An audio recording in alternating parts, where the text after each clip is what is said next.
جناب حضرت تھانوی رحمۃ اللہ علیہ سنت کے بارے میں، ایک حضرت والا کا رحمۃ اللہ علیہ کا ہو گیا، پھر حضرت شاہ رڑک صاحب کا، حضرت تھانوی رحمۃ اللہ علیہ. جناب جو لوگ خوارق پر زیادہ گرویدہ ہیں، شعبدے بازیاں وغیرہ، ہوا پر اڑ رہا ہے، گوا پر اڑتا اور رات دن ترک سنت جو شیطان کے. حضرت مجدد سے کسی نے کہا کہ ایک آدمی اس طرح اوپر ہو جاتا ہے، فرمایا تمہیں میں ایک ترکیب بتاتا ہوں، تم ٹیبل پر یہ اس طرح کوشش کرتے رہو، دیکھو ٹیبل بھی اوپر ہو جائے گی. ہمیں دجال بھی یہی کام کرے گا. یہ شعبدے بازیاں ہیں، یہ کرامت نہیں ہے، کرامت حق ہے، وہ الگ کرامت ہے. یہ کرامت نہیں ہے، شعبدے بازیاں ہیں. جناب بتا دیا کہ گائے کے پیٹ میں انگوٹھی ہے، گائے کو کاٹ ڈالا، اگر نہیں ہو تو 2 لاکھ لے لینا، واقعی انگوٹھی نکل آئی اس کے. اب وہ پتا چلا سجدہ ہو رہا ہے، اللہ تعالیٰ رحم فرمائے.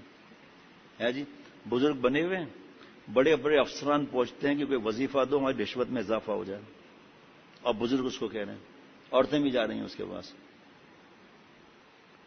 وہی لوگ جو ان پر گرویدہ ہیں، وہی لوگ دجال کے ساتھ زیادہ ہوں گے. یہ میں نے اپنے بزرگوں سے سنا ہے، اور یہ بھی سنا ہے کہ اس کی حالت ظاہراً مجذوبوں کی سی ہوگی. اس سے معلوم ہوا کہ فقط حال کافی نہیں، اتباع سنت کی سخت ضرورت ہے.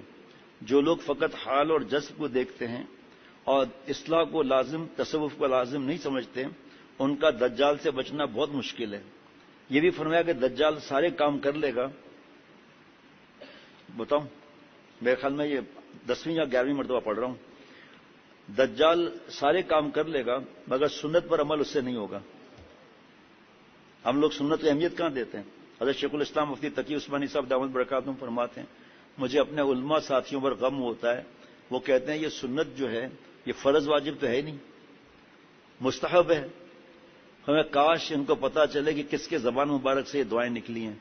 ہر دعا میں اللہ سے مانگنا ہے یا پناہ مانگنا ہے؟ کاش کے ترجمے کی طرف دھیان جائے. تو اب جب یہ حالت ہے، آپ سوچو کہ سنت کی اتباع نہیں ہوگی تو کیا حال ہوگا. ایک شخص نے کہا یہ بھی حضور صلی اللہ علیہ وسلم کا معجزہ ہے، دجال سنت پہ عمل نہیں کر. فرمایا واقعی؟ فرمایا انشاءاللہ جو متبع سنت ہوگا وہی اس کے جال سے بچ سکتا ہے. اور یہ بھی فرمایا کہ اول تو مکار آدمی اتباع سنت کی نقل بھی نہیں کر سکتا. بھی کا لفظ بڑا خاص ہے جناب، نقل بھی نہیں کر سکتا. دوسرے سنت کا جو اثر ہوتا ہے وہ با اعتبار حقیقت کے ہوتا ہے، تو وہ روح یعنی حقیقت کہاں سے لائے گا؟ مشاہدے سے صاف فرق ہو جائے گا، معلوم ہو جائے گا. اس کی مثال ایسی ہے جیسے ایک شخص تو شراب پی کر اس کے نشے میں جھومتا پھرتا ہے، اور ایک وہ جو شرابی کی نقل کرتا ہے. ان دونوں میں بہت بڑا فرق ہے. فرمایا کہ میں نے خواب میں ایک مرتبہ دجال کو دیکھا تو اس کے ساتھ عورتیں اور باجے بہت کثرت سے تھے. اسی واسطے سے میں اس سے بہت خوف کرتا ہوں کہ جو لوگ حسن پرست ہیں اور بد نظری کا مادہ ہے، یعنی جو جوانیاں برباد، یہ جملہ یہاں نہیں لکھا ہوا، جو جوانیاں برباد کرتے ہیں، زنا کے خیالات پکاتے ہیں، لڑکوں کے چکر میں رہتے ہیں، جو لوگ حسن پرست ہیں، بد نظری کا مادہ ہے، وہ اسی کے ساتھ ہوں گے، دجال کے ساتھ ہوں گے. بینڈ باجے دیکھے نا، خواب حجت نہیں ہوتے لیکن نشانیاں ضرور ہوتے ہیں.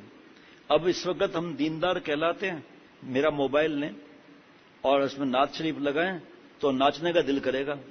یہ کیا ہے؟ کہ یہ ایکو ہے، ایکو. تو ناچنے کا دل کیوں کر رہا ہے بھائی؟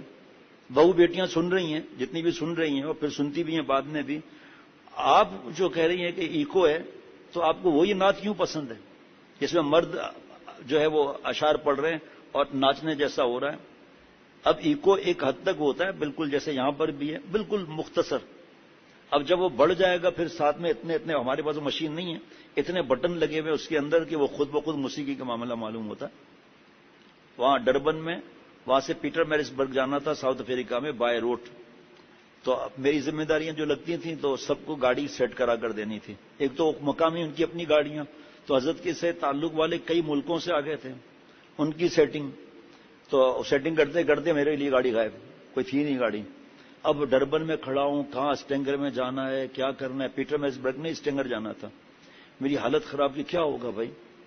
تو ایک بہت بڑے بزرگ کے داماد آ گئے، کہا فیروز بھائی ادھر کیسے تم؟ اور گجراتی اسٹائل، تم کیسے ادھر؟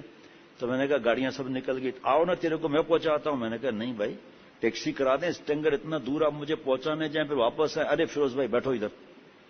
جناب لے کر چلے. کیسٹ، اس وقت کیسٹ ہوتا تھا، 95 کی بات ہے.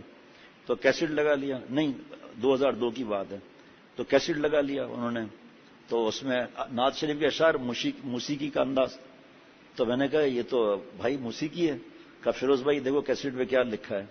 کیسٹ میں لکھا تھا کہ ہم گارنٹی دیتے ہیں یہ ایکو ساؤنڈ ہے، موسیقی نہیں ہے، کمپنی کے دستخط. میں نے کہا آپ بھائی یہ بتاؤ کہ میرا تو ناچنے کا دل کر رہا ہے، آپ کا دل کر رہا ہے؟ تو ہنسنے لگا. میں نے کہا ایکو تھوڑی ہے، تو گانا ہے، بس ہم آپس میں بات کرتے ہیں. پھر انہوں نے سب کیسٹیں ختم کر دی وہ کہ واقعی یہ تو گانے جیسا ہے. عمل ہمارا نہیں، شکل بنا لی، اور اس میں بھی انگریزوں کی شباہت کر لی، یہودیوں کی شباہت کر لی، کیونکہ کوئی ٹوکنے والا تو ہے نہیں، اس لیے وہ سمجھ رہے ہیں ہم دین پر عمل کر رہے ہیں جناب. تو فرمایا کہ دجال کے ساتھ وہ ہوں گے جو حسن پرست اور بدنظری کے مادے والے ہیں اور گانا باجا والے ہیں. اور مثنوی شریف میں ایک حکایت ہے کہ شیطان نے حضرت حق سے درخواست کی اللہ تعالیٰ سے کہ مجھے کچھ آلات بھی دیجیے تاکہ میں ان کے ذریعے سے اپنا کام کروں. تو وہ کسی چیز سے اس قدر خوش نہیں ہوا. جب عورتیں سامنے کی گئیں اس پر ایک حالت طاری ہو گئی کہ اب میں کامیاب ہو جاؤں گا. آج کل پیر لوگ اس بلا میں بہت مبتلا ہیں. یہ لوگ حسن پرست بھی ہیں، خلاف سنت بھی ہیں، کہ سنتوں پہ عمل نہیں ہے، حسین لڑکوں کو بٹھایا ہوا ہے جناب، وہ جو کہیں بس وہ سمجھ میں آ جاتا ہے. اللہ معاف فرمائے. اللہ تعالیٰ دین کی سمجھ عطا فرمائے تو سب کام بنتا ہے بھائی. دین کی سمجھ نہیں تو پھر کچھ بھی نہیں.